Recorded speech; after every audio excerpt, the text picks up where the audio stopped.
Yamo kwa Badwam Adom TV Badwam Jumade so wa fei na fidie no de ato ha yamo kwa bapa ne ada senso ama okra no nipadua se na ate asefo no so erade de waka ho bi yeda se papa panye fidie no free ha kra na fei na de bonkrata no ye de eba news no ene ewie sisi ti de bonkrata na fei online stories aka no ye de aba e be phone lines no so de amount na won so nkoma awo one ye acho man hino kwam na sante Jinane na so papa stress free oni problem ba ko kra me mu akwa be ni problem ba kra we ni mu bibia ntere tu na otu am light be mam na otu water be ni problem ba David say the man school fees wadaro ma wa wo hwe ne dem nyame shira wo tua me dan kan wo tua me dan kan bibia na no da me ko free enia o carpenter on wa be tua problem bia ni ho ano pia me be me car tire treatu nyina years nche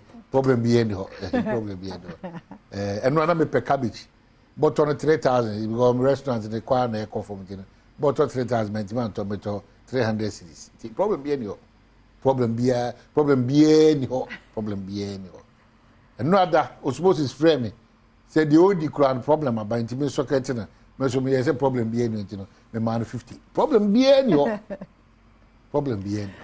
To me, bro, so I who say in the midst of all these problems, the problem be any. Because the TBN adebe san. They hear pa your problem. You see, they say on from every blessed day. Say your problem pa. Then your mama bro you because then you overcome it. The only major problem I want to me overcome is say obeda sorry no, and I'll be free if you be come ban want member. That's the BBSC. But say come ni sika ene eka ene dan ene ehyen ene aduane ene me sure bo say onyame nti de sefata bia wo de o ma wonsa ebe kada wo say kra kan wi tu sora no pa wo nkoto dua nim da nyame asi wi wo say rade fa menkwa fa dom me ma me ni mi fie enko di mpempen so a me ankasa me koma hom jima obi a wo area ho ne obi a be wo say na papa de 80 years de bi papa de 89 de na mami de 73 de sa pepepe because enu ne hia sisi nye wa fade no ana enye qualifications a hodo a good three so no there be ni nyina ya abrabom nsem whatever it is at age 70 obi call law school e dey na say wa 31 won to me enter law school but there's one thing that is needed a life. Pray for life, good health. These are two important things that we fan domo no fan femo na dem abrobo so dey problems. Osmo pray when you 15 free me. O ka se come do want to next door neighbor we so say gari go di fama. See to adwim how with the measure the medi debi we are there is a great provider. Or the man girl you me answer na call for say eno mampo onyame u say eno mampo de Dan Hamilton. Sarah nkekengu aso. Omo kra na omo no onyame ye bibia enso ti omo from utia so be ma shock. Yeah, that's onyame na yeso no. Sa nyame no nti to adwunim say de obedi pa Sarah wo we. Wo mu na kusu say de nkra obaka brefi be di kakra. And the Ghana for do na ya de. You know, ti onyame de a che high Badwam on Adom TV multi TV so if you sabre pem say no nkro ba pa minute aduonunum. Bibia dam ka ye nyina ye nkambom eye yasodie ni yasede. The two A's, you know, you have a role and a responsibility. So, to me, Ghana, Homa Ghana, Kudum Pempenswa, as I say, it do. Some of the two the Democrat and your online stories. Dear, a brave man who coin. Now, your day, bro, no, if what must have friend on 0302 211 701 equals 4 0302 211 701 equals 4. Yeah, shed the Democrat and I said, I will team the friends from go a brainty. Said I was with me and then that for Friday me now for Friday me the 6th day of May what to me the one show semi and that will come so get to the idea mine. The idea the Ghanaian Times will say we will provide free tertiary education for persons with disabilities. Dr. Baumia and Akokasaka so say ne dia enu anum so dem di kakra aba won ho no wa okusuku pon bia no aban aye na adwene say untua kapre. Sure, current aban ya no kire so oba. I said na buy no na buy no chi. Na de wa kan I said no. What we don't be gidi. And I'm pass what you imagine. It was not buy Dr. Mahmoud Baumia ba. Sa gama di 2 minute manual. Na sa enipa I don't say common person make us but the persons with disabilities said was account. Dr. Baumia so na buy ne ba. Say school pon pa do be kwa track at there bi ni osa. Afei ukọ Gushegu nso a enipa mako ahangotwe I displace ono no ma access sense nsu kase bi eto pa ma enipa dodo ma hwere munya pade no haje de ka obi ye Gushegu Senior High School on dormitory no kwade nsu no apaso kra peja na to atwere baby kra afei ba ye central juma no so a ene Ghana e modern no kakra ye pgm the Ghanaian Times the Bokrata so diaba daily guide any man so 24 stamp unveiled and also e wa han say ye mame esla osu ana odi anim ekotu sa na mo we obebe a na yira obo kwamna board sa nkomo ne bai say na edi mfie aduonu num dia ne ma bebre wa say de na ahyenso de na ye bo na ba so kwanso nkoso no maka bom e de say ne munyam kese na koto e ye otekoko so 24 e ye ne stamp o mo de aba monte ene Yera Gofreda Ghana ya Attorney General or the betu just dey be misremo me nko clear sisi ada pa bia o dey bi Office of the Special Prosecutor no ono no akọ clear ye ma misisi ada pa mo bia me ka say Attorney General na clear sisi ada pa afei Kasua soldier killer case Kasua says yes enye Kasua so still yes century dey obo city na kura yeah gusu twa Kasua for twa krata ba na no da MC Obano onu edi nkomo to atro krata tentente se osre nyoma no sisi mia bebere yes Kasua to the Millennium City ana sadi we se nya Kasua so jeni na is abranti otu anamo eku so jeni no ye ka say do odaban kukum the work krata ndi aba krata so asa kasa for Dr. Mahmoud Baumia ho o ka say obe prioritize persons with disabilities so nya akwanya ba amamuma ana nana adodanko akufo ado o abo ache so akoka so say o dabi December ba to ekoto de bibia ba eboko asumdwe nko a bibia ni ho a ana say hoye bia ni ho but the anchor the obokrata also the about NDC MP supports dialysis project in Bolgatanga we am say mini pay white ana say white papa ko say me kind me kai ana ni man so on say one year for magudi two for magudi no na no da Dr. Mahmoud Baumia kopio no ese woni ense okache na wa show mo bebre a o chese so ba o de hihye kesi be gu akom yera dukan so park bi akoso mining company na si takwa 10,000 seater TNA stadium o say yera dukan so kwa fa so a odi mutintiman no o moda na CP Republic Democrat nana ede enuyi amanipa ekra kansem fa na mamu no o si bibia be kokama bibia so be yi Daily Democrat so say President Mahama former president we flag bearer NDC wa assure ye de obone central force dabi mo kan bia no ma na etimi ekasi anima na etimi peja yi pa ti se minya kwanya na me ba me ntutu majeje mo kra the first central de obo adwuma ne de animu nipa ne de dabi ade bibia be kokama Ewutu Senior West NDC warns Eugene Ahin to stop his diabolic agenda. Eugene Ahin so Ewutu Senior for NDC am yekora ka eno maybe wa wo ye ya ye humu yi emu na ho yi ye careful wan ho yi na afro ko ye nema komsi komsa emmo nyina wasa ampeso ano so ti kokobo amude ma yera Eugene Ahin enonom.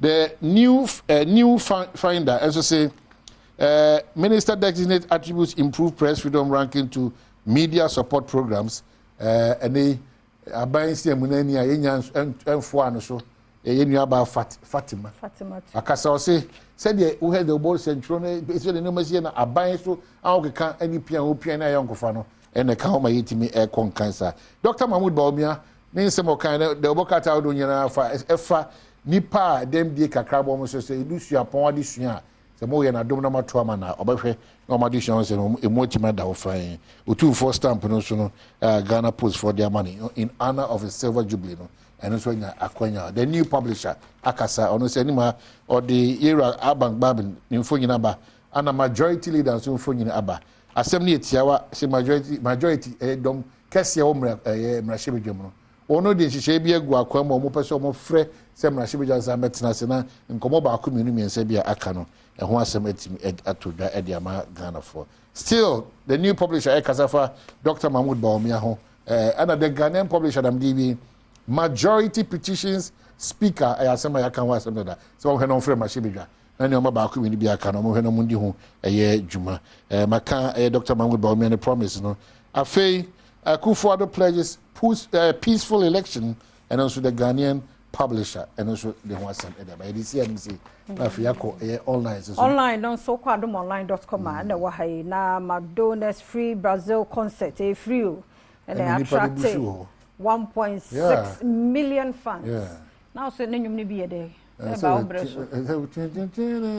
Holiday becomes how much your money pay you? Say Satan.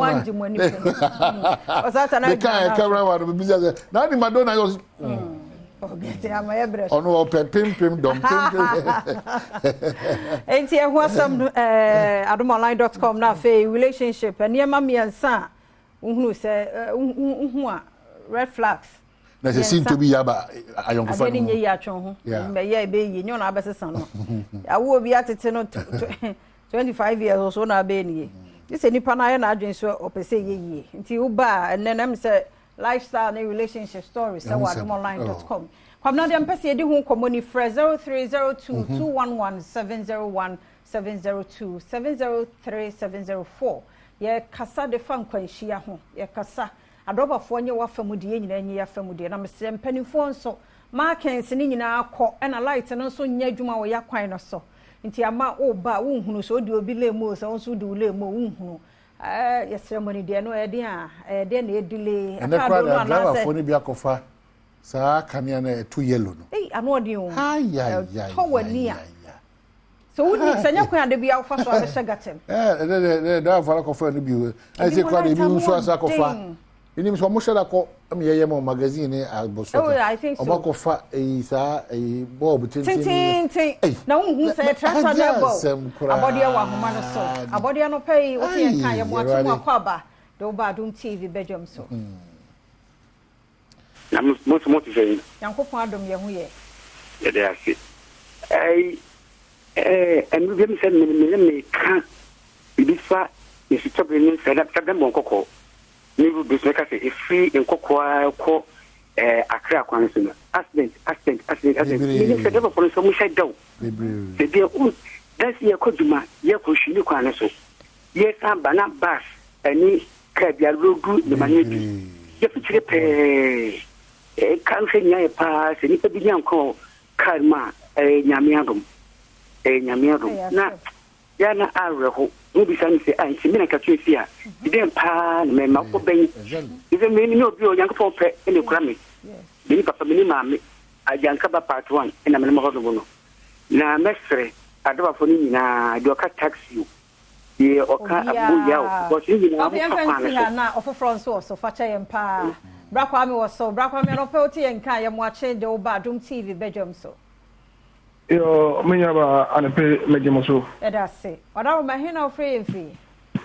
kwa me mekasa Cape Coast pacho yentio na anape we before me come asem so no the MC for Cape Coast Honorable NS Atta dodo na ye born and say mayor 1 honorable MPP parliamentary candidate for Cape Coast brakwa me yanetama kakra na me fa inchia enfama na munya akwanhia no de adibia ha adwen papa titi overspeeding that person no enam say obepesi kapenti o me de omo kwa besia overspeeding na ye rush no so a fast street light engagement street light e dey nyumbra street light engagement nti about the touch empenyo say yen highways no so street light almost na almost fix him almost trying occasions and so almost fix street light yeah that say baba ewa homa no so baba you see 40 en kan ya mo ache mo akwaba hello good morning ejo so mpacho free here no pay mpacho me free tapa apa no not me pacho yentio me pacho tapa yo problem pa wa ye sa okada drivers ni Pacho, Omoha, Jenny Papa, Papa, Fano, not Omako Fan Light, Bomoka, and any, Omopraga, and him. Almost so light in the toes were not over idea, now in road, you think you're no much of one, check them one. Monkanche Papa, a police foreigner, or Monjasa, or Kada drivers in my part. Let us say. I'm here to pay Uti and Kai, I'm watching more Badwam TV, Badwam. Me Pacho. Me person me come ka krakra mu. Ye wo ACC. Me wo ACC. SCC. Okay. Me Pacho, be busumi ni won. Ye nye lights in them. Oh. Omu do me lights so dey ya money bi. Downside. You say Castle. Yeah, Pacho, the lights no one. Asa ya money bi. Oh. Ma kasi we nyina wa light na ye de sumu ye nyoma nyina say Pacho mun ka bi man ye wa. Okay. Good. Mun ka bi man ye na wo SCC dam site o mu kuyan dodo. Dam site. Ya Pacho wa yes. Ya da se pa na emu wa pa show e wo mu nya bete. Na mun ka fra we de yesra mun panifo ECG. E be a problem bi na aba ho communication e key. Mun fa car na mfam we yesinti yesiesie ba budin sa de e ha adwen Abdul wa homa no so be me na no poti nka fa cheye na homa no ate e ko Anayibre no Abdul na Abdul ti nka no peye mo akwa Badwam TV Badwam so yo me pacho me so me da wase Abdul Hakim Hey, wait me pacho me district am wono me pacho me district am wono na your light program be nyame adom e say dey na me ha won say you hwe sam na ne wodum so no obi akoto na fidie mo no pa na light of dum so na fidie na say in this case no electricity of Ghana me fidie na say no edi ade na wo say omoboa nipa na akoto na fidie mo no then na mo omfom so ne dum so no ama fidie na say no Fano court. I think that's the most important. So, Brewa Gajia, with this system, the Fano court. And I copy URC, not logic complete. All right, yeah, that's it. I'm the course in Bessia, and Reno, ye and national any. And fancy her. That's a power, Reno, that Janta comfort. Unquas away, only if I say, hey, on said that.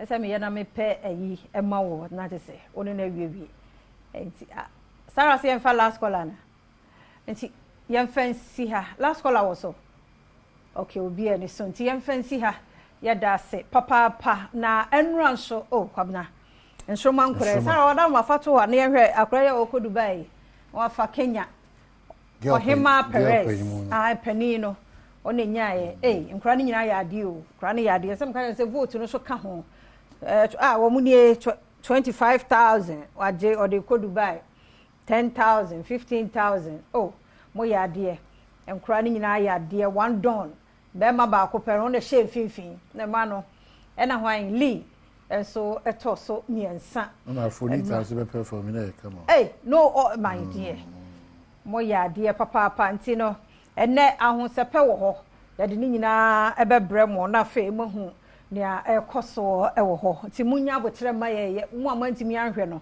ene o mo ya ade se nkura ne ya ade obi ya me de from day one nkura o mo tototenwom o minecraft gina ho beat nkwa na okai nkura o mo ko school timi de se 2 days timi sua performance ade abatan mamu ran ho nkura ne nyina ya ade nanso ya kansi wo ye dan ya obi edi kan obi atoso na atoto aso saa mane haw afidan kwane ahoden ho a foforo besa abanti mo mo wachire no monye krado na monka ye ho yenyina ha na ye mfansi kedwa na nkasa aye krado erikasi edu wodi odi agudie mo nsam to aso meba biem na hosepe no ye de abramo na fe nkomo ahodo bi asemidika ono abo incoming besmark nso hye ho de beba na fe pensem mu aba yempon Badwam bepon de nanso yempon wa Adom TV wada wo mama ne nkoso ada ha ekwaba